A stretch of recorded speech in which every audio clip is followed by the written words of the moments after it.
Boys and girls, ladies and gentlemen, children of all ages, the happiest place on earth is not so happy right now, boys and girls, because the disastrous dumpster fire of mistakes that the Walt Disney Company's leadership has made over the past few years, and honestly, you can probably argue all the way over the past decade or so, has caused the downfall and dismal distribution and destruction of a company that was once the largest and most trusted family brand on the planet. Ladies and gentlemen, I don't know how many times me and my family growing up snuck around at the TV or just gathered around the TV to watch something on ABC, a nice family-friendly show, something like the Dinosaurs or some of the other wonderful dramas that they had on over the years. And long gone is that place that ABC or a lot of these other Disney properties out there are people that families trust anymore. Those days are long gone, and those consequences have been solely laid at the feet of the decisions that, of course, the CEOs and the rest of the executives over there have made. And now, ladies and gentlemen, unfortunately, all of those disastrous mistakes that they have made over the last few years, costing them hundreds of billions of dollars, while costing them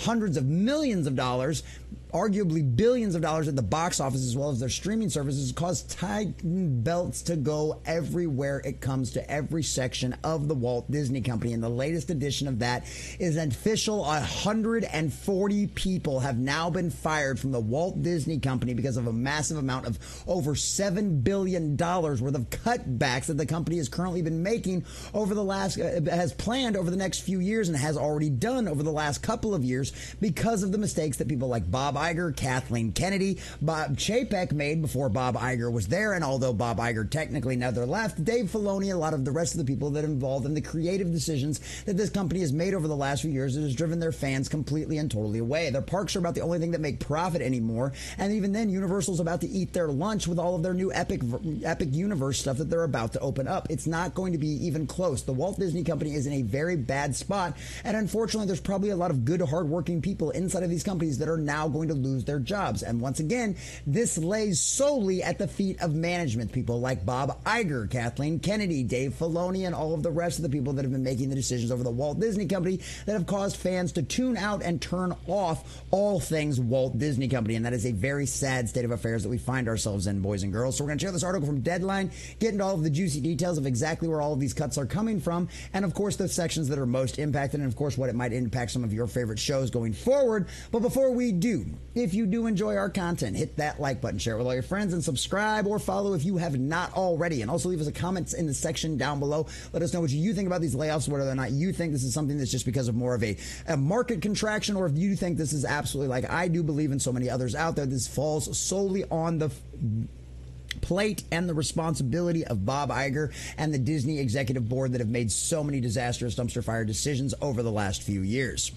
So, layoffs are underway at Disney Entertainment Television on Wednesday. Roughly 140 people are affected, representing about 2% of the total DET workforce, the Disney Entertainment Television, which, 2% doesn't sound like a lot, but tell that to the 140 people and their families who are currently losing their jobs because of the mistakes and the stupid decisions that Bob Iger has made over the last few years. And people want to talk about, oh, well, you could talk about Bob Chapek. Bob Iger never left. The guy never even gave up his executive office over there at the offices in Burbank that he has his own personal shower in.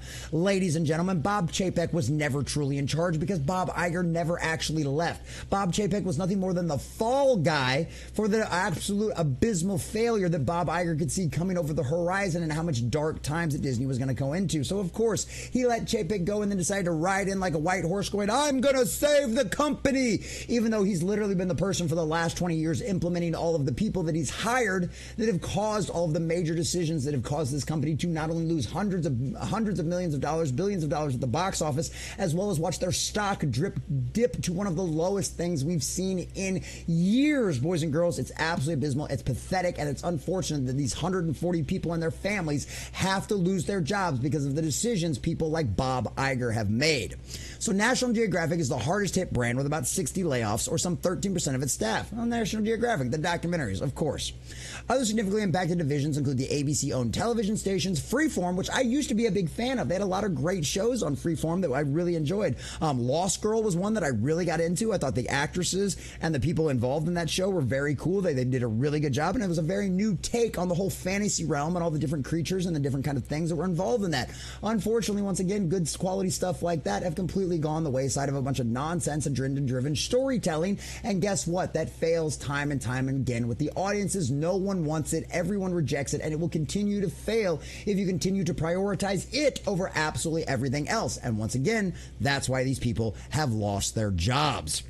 The operational side of Disney Linear Entertainment Networks, unscripted marketing and publicity. Now, I think personally, as a guy that covers a lot of the things that are the stupid decisions that marketing makes and all of the dumb things that the publicity around a lot of these television shows and movies have done, if anything, the marketing and the publicity people were probably some of the first ones that actually needed to go. Because as we've seen time and time again, marketing has influenced a lot of the creative decisions that have caused these companies and these shows and these series and these movies to fail time and time again. Because marketing says, well, this is the new hot trendy thing. Screw your IP. The roles have been completely reversed. It used to be you came to a marketing company and said, hey, I've got this product. Sell it to people for me. Now the marketing company goes to the creatives and go, hey, this is what's trendy and hot right now because we're the smart ones. We're smarter than you creatives, you dumb idiots out there, you dumb nerds writing all of these stories. No. You listen to the marketing team and you do what they say because they know what makes money.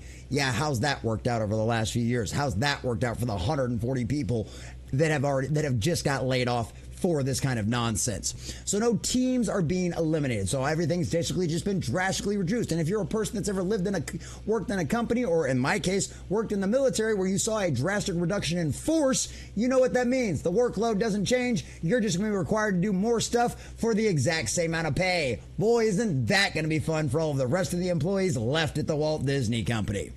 Not surprisingly, Disney's linear networks are taking the brunt of the staffing cuts, particularly those that do not provide the company's streaming platforms with highly popular originals such as FX's Shogun or ABC's Grey's Anatomy. God, that show is still on? Holy God. That drive viewership and subscriptions. The layoffs have been planned for months as part of a streamlining strategy at DET, with department heads giving targets to hit after a division-wide review. Almost half the eliminated positions are in Burbank, where the Disney Studios is located, and the larger Los Angeles area. The rest are largely in New York, as well as Washington, D.C., where Nat Geo is headquartered. Well, that explains why things have gone the way they have at Nat Geo. Well, if you live in the Washington, D.C. bubble, color us shocked there. Today's DET staff reductions follow a range of other cuts at Disney, which has been working towards a stated goal of at least $7.5 billion in cost reductions since the start of last year.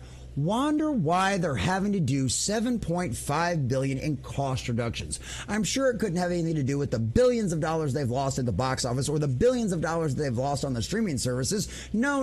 I'm sure it could have nothing to do with that. I'm sure it's strictly because of the economy. And it has nothing to do with the fact that Disney's stock is lower than the average stock on the S&P and everything else. No. It has nothing to do with the fact that Disney is doing worse than the rest of the economy. No, I'm sure it has nothing to do with any of those kind of things whatsoever. I'm sure it's just part of the natural contractions of a company, isn't it, boys and girls? Traditional media companies are going through tough times amid a soft market, and despite the influx of spending on political ads and live sports, as pay TV continues to decline markedly, and dollars are migrating to digital platforms. And here's the other thing about that, too. That also is kind of a little bit of a false argument, because even at the high end of streaming, I still think it's only like 30 to 40% of actual televisions do all of their stuff on streaming versus still watching. There's still a lot of people out there, surprisingly enough, with cable network subscriptions, cable television subscriptions out there. I know my in-laws still have it, and I go over there, and that's what they're always watching when I ever go over there. But it does seem like a lot of that generation still all has that stuff, where some of the younger generations, we're pretty much all we ever do. We stream everything, right? I haven't had broadcast television since like 2011, right? But I know a lot of people still have it as part of a default. But that, at the end of the day, that's what they want to talk about. They want to give the excuses. Deadline wants to write all the excuses for the Walt Disney Company, not talking about the real problems, right? And we know what the real problems are in the Walt Disney Company. We know why all of this stuff is going on, that a lot of these companies are going on. They can give all of their excuses. All the talking heads, all the Disney execs can say all they want, but at the end of the day, we know why, right? Because 2 plus 2 still equals 4, and you cannot continue to lose billions of dollars on your streaming service and have lose billions of dollars on your box office and not have to make drastic cuts. Could there be an argument made, well, these are television groups, they're not cutting things from the other ones? Well, that's because the other ones are the only ones that can actually make them big buco monies if they do things right, to maybe try to salvage some of the entire debt and bankruptcy that the company's currently looking into at this point. Because, I mean, literally, how much longer can you go on losing billions of dollars?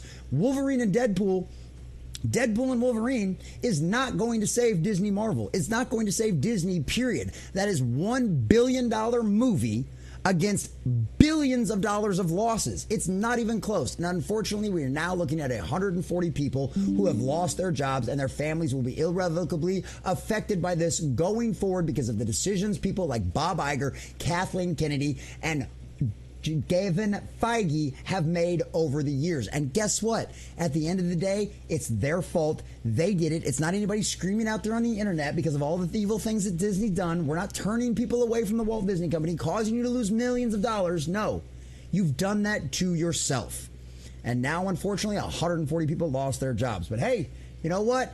It's literally an employee's market right now. Everybody's looking for people. Get out there, find you something. You're going to do good, and you'll probably be much better, much happier off not working for the Walt Disney Company. Which, boys and girls, as of right now, it's looking like that thing is only going in one direction. That is down. And unfortunately, this is not the last of the firings we will see from the Walt Disney Company, who literally has done it to themselves. And unfortunately, now it's affecting their employees too.